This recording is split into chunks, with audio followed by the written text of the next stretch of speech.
not sure if I can call you lucky if you never had toxic relationships. And I'm not quite sure if I can call you lucky if you had one. And if you had, let's unpack what happens after, how to recover, and start healing.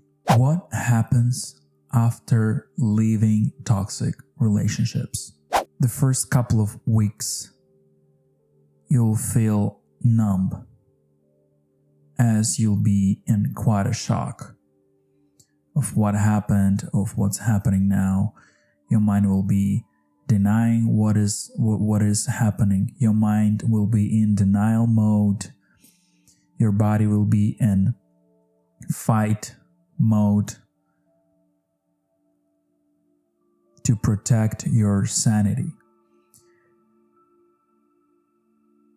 It depends on you personally for how long this numbness will last. In general, you will go through a spectrum of different emotions, and they're not going to be in particular order.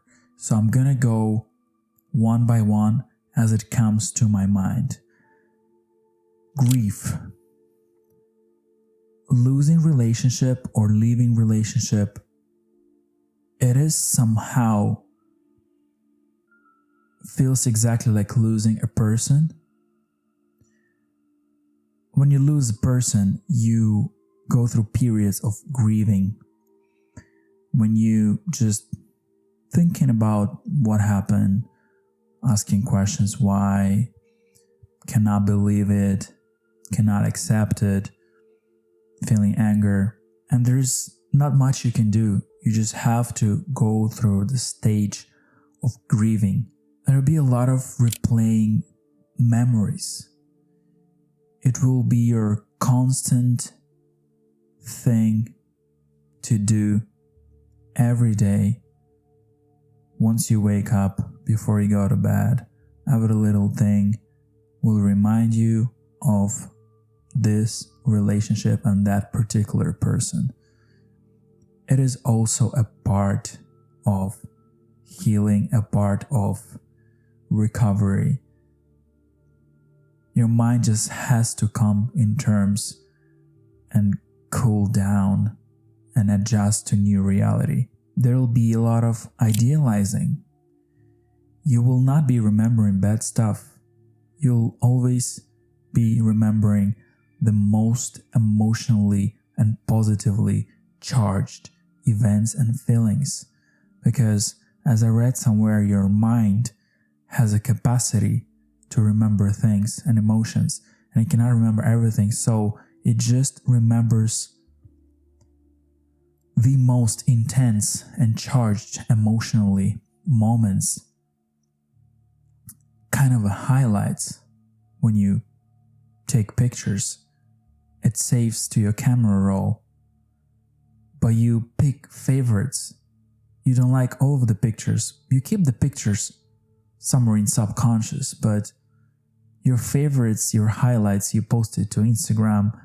This is kind of a example of how I see it works. There'll be a lot of confusion, a lot of questions why, what happened, why exactly this way, what I didn't do, why I did that, a big need in closure, a big need in answers.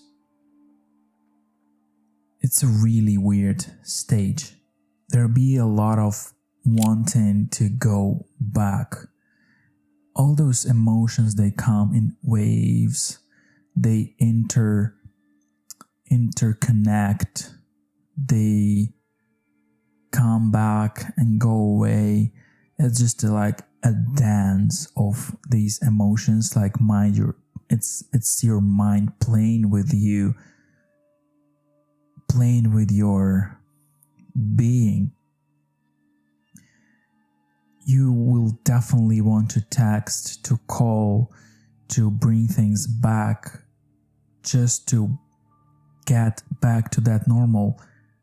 condition that you were, that your mind was in a relationship, because you are so used to it. There'll be a lot of anger at yourself, anger at your partner or ex-partner, anger at the situation, anger at everything that led to the breakup and that led you to meet that person, and anger that there is nothing you can change about it right now and you're not in control of anything. You will have to live through that anger and release it. Then at some point, you will come to acceptance when you are cooled off and calmed down. It might happen after a couple of months, a year, couple of years. It's all good. You can go at your own pace. And at some point, you'll be tired of experiencing and feeling all those emotions that I mentioned above. And you will just accept. You'll be like, all right, this is what it is. This is me. This is my life. This is reality. This is a situation. I'm gonna just live my life and I'm gonna stop asking questions.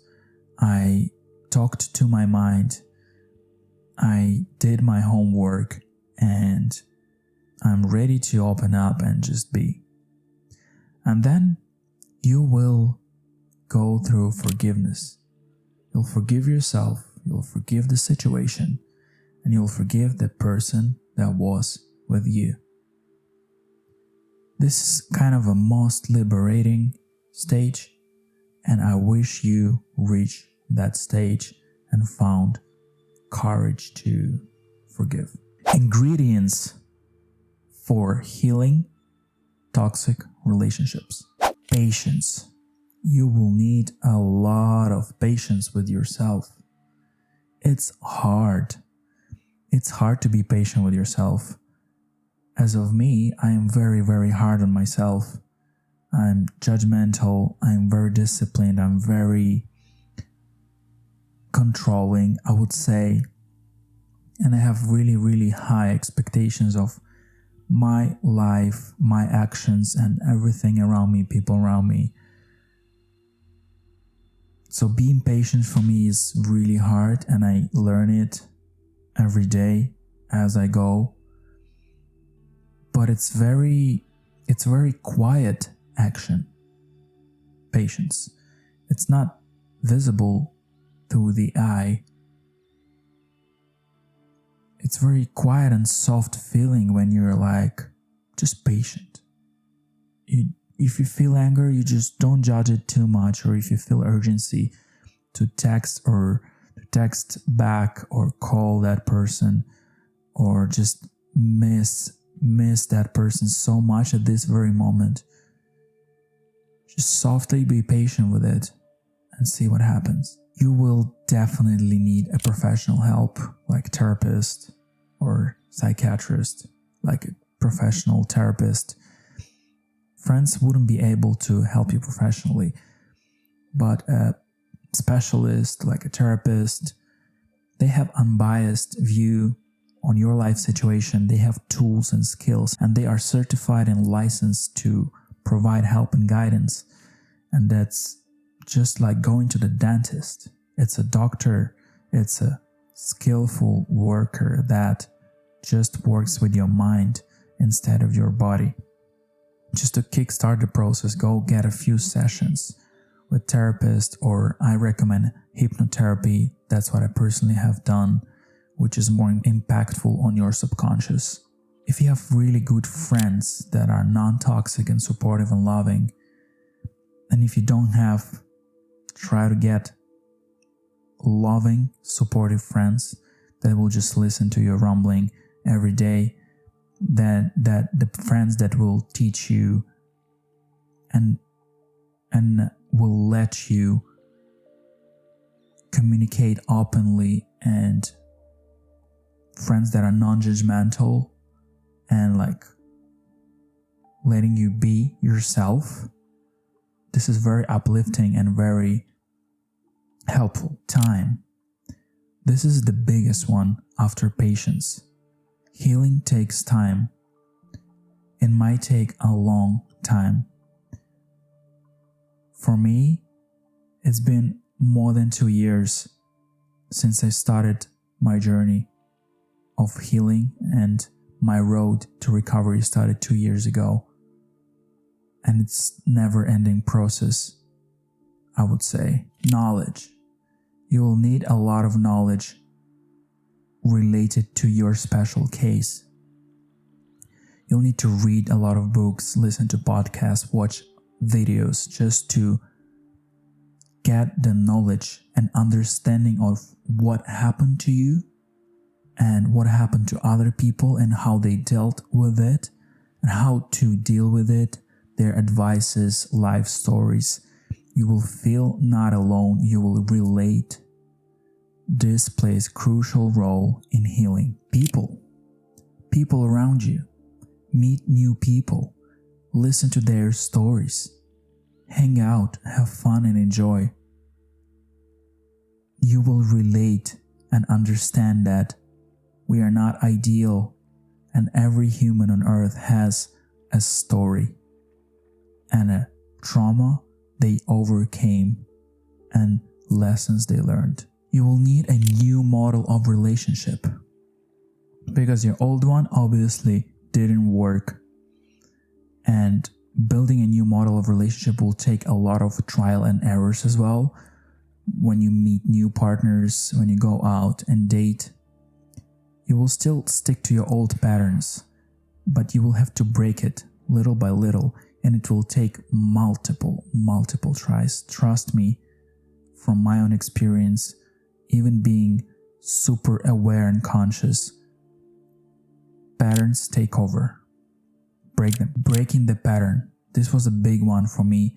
It's a big mystery how, even with full awareness, I still get to attract exactly similar situations, but they're just slightly different as I grow and heal.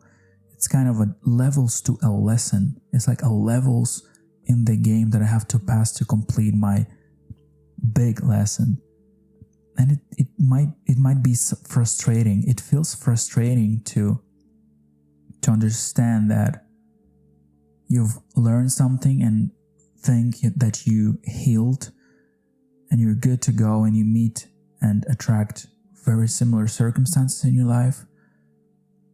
But the best thing about it is that you react differently. If you react differently, you will get a different outcome. But your pattern will be trying its best to drag you back. This is where you have to resist and be a warrior. Surrounding cleanup. You'll have to clean up people from your life that are toxic or close to toxic, that don't serve your healing. This is what I've done. I've cut ties with so many friends that I thought were my good friends, but apparently they were just emotional abusers in a way, and only I was in charge who allowed this to happen to me. So no blame or complaints. Now I'm in full charge, and I don't want to have those people in my life anymore. Deep subconscious work. This is very vague ingredient for healing. What I can say is you will have to learn to speak to your mind, to your subconscious, and listen to it. To listen to the cues, to listen to the clues subconscious sending you from time to time. It's very subtle signals. I don't even know how to explain it, but just develop awareness to pick up those subconscious clues. When you see something is changing in your life, when you feel something different, just trust this. Trust your subconscious. Speak to it. As painful as it can be, healing from toxic relationships lead to so many self-discoveries. It is definitely a life-changing experience where in the end you come out stronger, emotionally intelligent, and more understanding, and appreciating something real and healthy so much more. Be patient with yourself. And I believe in you. And if you haven't watched my last video, you can quickly access it through this window. Subscribe, and I see you in the next one.